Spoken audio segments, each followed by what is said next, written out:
दीना को 2 दिन से बुखार आ रहा था, फिर भी वो तीसरे दिन सुबह सुबह काम पर जाने के लिए तैयार हो रहा था। वो रेलवे स्टेशन पर कुली का काम करता था। उसका काम बहुत ही मेहनत वाला था। पूरे दिन में ना जाने उसे कितने किलो वजन अपने सिर पर लेकर एक प्लेटफॉर्म से दूसरे प्लेटफॉर्म पर जाना पड़ता था। पूरे दिन की मेहनत के बावजूद किसी तरह उसके घर की रोटी चलती थी। उस दिन जब वो काम पर जा रहा था तो उसकी गर्भवती पत्नी महुआ ने उसे काम पर ना जाकर आराम करने को कहा, क्योंकि 2 दिनों से उसे तेज बुखार था। अरे तू काहे फिक्र करती है, हम ठीक है एकदम। हाँ कहाँ ठीक है जी, 2 दिन से आपको तेज बुखार था। अरे अब नहीं है बुखार, ये ले हमारा सर छूकर देख ले। ये कहकर दीना ने महुआ का हाथ अपने सिर से लगा लिया। हो गई ना तसल्ली, नहीं है बुखार। देख महुआ, अभी पैसों की बहुत जरूरत है हमें। अगर इस तरह मैं घर बैठ गया तो फिर चल गया काम। आखिर दीना काम पर चला ही गया, लेकिन महुआ को इस बात का बिल्कुल भी अंदाजा नहीं था कि वो आखिरी बार दीना को जीवित देख रही है। असल में दीना को बुखार भले ही नहीं था, लेकिन उसे कमजोरी बहुत थी। इसलिए जब ट्रेन के आने की सूचना हुई तो वो भागकर प्लेटफॉर्म पर गया। ट्रेन प्लेटफॉर्म के बिल्कुल पास आ रही थी, तभी अचानक उसे चक्कर आ गया और वो पटरी पर गिर पड़ा। पल में ही सब कुछ बदल गया। दीना ट्रेन के नीचे आ गया और उसकी मौत हो गई। महुआ को जब ये पता लगा तो वो रोते रोते स्टेशन पहुंची। ये क्या हो गया जी, किसके भरोसे छोड़कर चले गए हमें, किसके भरोसे। भगवान के लिए आप वापस आ जाइए, वापस आ जाइए। अचानक महुआ के पेट में जोरों का दर्द होने लगा। वो स्टेशन पर ही दर्द से तड़पने लगी। दीना का दोस्त मनोहर उसे अस्पताल ले गया। मनोहर महुआ को अपनी बहन की तरह ही मानता था। डॉक्टरों ने महुआ की हालत देखकर उसे तुरंत एडमिट कर लिया और ये भी कहा कि उसका ऑपरेशन करना पड़ेगा। थोड़ी देर बाद डॉक्टर ऑपरेशन थिएटर से बाहर निकला और उसने कहा कि हमें अफसोस के साथ कहना पड़ रहा है कि हम बच्चे को नहीं बचा सके। कुछ दिनों बाद महुआ अस्पताल से डिस्चार्ज होकर घर वापस आ गई। उसका तो जीने का सारा मकसद ही खो गया था। वो सारा दिन घर में भूखी प्यासी पड़ी रहती और पागलों की तरह रोती रहती। एक दिन की बात है, रात के 9 साढ़े 9 बज रहे थे। महुआ ने तय कर लिया कि वो भी अब जिंदा नहीं रहेगी। पास वाली नदी में कूदकर आत्महत्या कर लेगी। ये सोचकर वो घर से निकल पड़ी। चलते चलते वो काफी दूर निकल आई थी। सड़क लगभग सुनसान ही थी। तभी उसके कानों में किसी छोटे बच्चे के रोने की आवाज आई। अरे ये किसके बच्चे की रोने की आवाज है? महुआ ने इधर उधर देखा, लेकिन उसे कोई नजर नहीं आया। तभी अचानक उसकी नजर कूड़े के ढेर पर गई। उसी ढेर पर एक नवजात बच्ची कपड़ों में लिपटी पड़ी थी और वो लगातार रोई जा रही थी। महुआ भागकर उसके पास गई और उसे गले से लगा लिया। बच्ची उसके सीने से लिपट कर चुप हो गई। महुआ को ऐसा लगने लगा कि कुछ दिनों पहले भगवान ने जो उसका बच्चा छीन लिया था, उन्होंने उसे वापस कर दिया है। क्या हुआ, क्यों रो रही हो? तुम्हें भूख लगी है क्या? तुम्हें कौन यहाँ छोड़कर चला गया? काश कि वो छोटी बच्ची बता सकती कि उसके साथ ऐसा करने वाले कौन हैं। काश वो बता सकती कि लोग जब लड़की को पाल नहीं सकते तो उसे पैदा क्यों करते हैं, और अगर पैदा करते हैं तो उसे इस तरह कूड़े में क्यों छोड़ देते हैं। भले ही इन सवालों का जवाब उसे नहीं मिल सकता था, लेकिन महुआ को अचानक से जीने का मकसद मिल गया था। कुछ देर पहले वो अपने जीवन को खत्म करना चाहती थी, लेकिन उस बच्ची के मुस्कुराते चेहरे को देखकर उसमें जीने की इच्छा जाग गई थी। इसीलिए तो कहते हैं कि बच्चे भगवान का ही दूसरा रूप होते हैं। महुआ उसे अपने घर ले आई। अरे घर में तो खाने पीने का कुछ भी नहीं है। मैं मनोहर भैया से थोड़ा दूध मांग कर ले आती हूँ।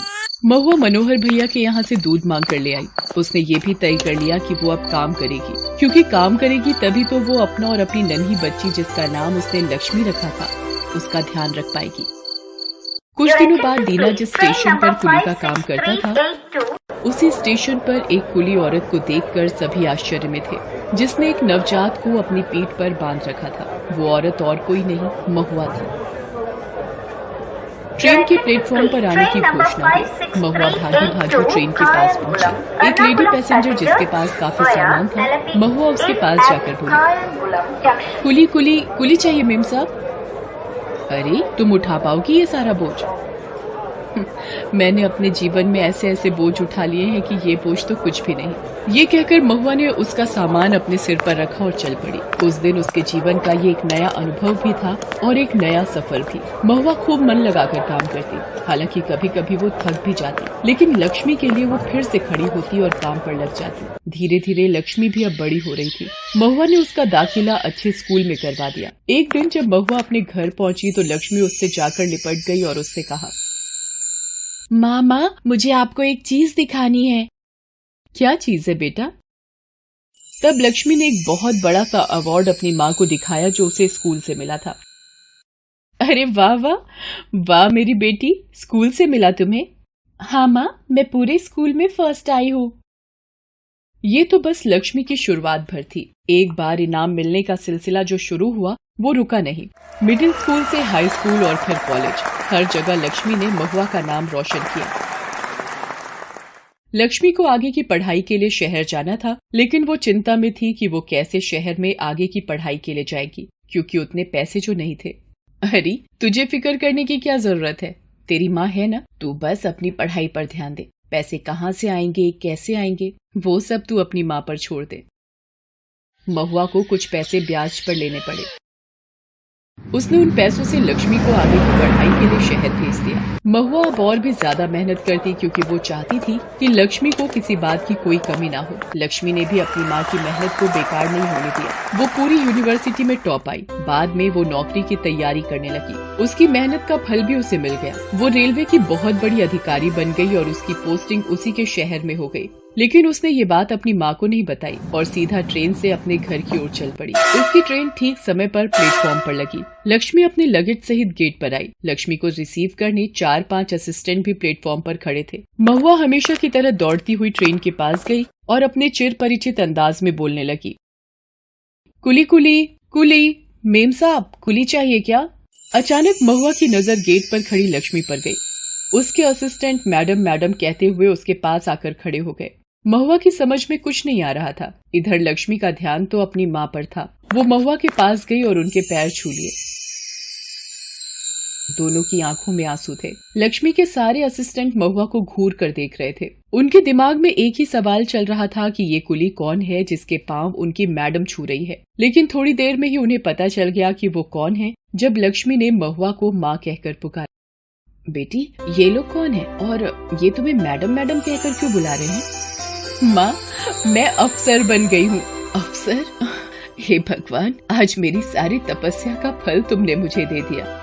तुमने मेरे लिए बहुत कष्ट सहे हैं माँ। काश कि मैं तेरे सारे कष्ट ले पाती। पता है माँ, मैं हमेशा भगवान से यही दुआ करती हूँ कि हर जन्म में मुझे तेरे जैसी माँ मिले। मुझे भी तेरे जैसी बेटी ही चाहिए लक्ष्मी, बिल्कुल तेरी जैसी। लक्ष्मी ने महुआ का सिर गर्व से ऊंचा कर दिया था। हालांकि बिना उसके कठिन परिश्रम के ये सब संभव नहीं था।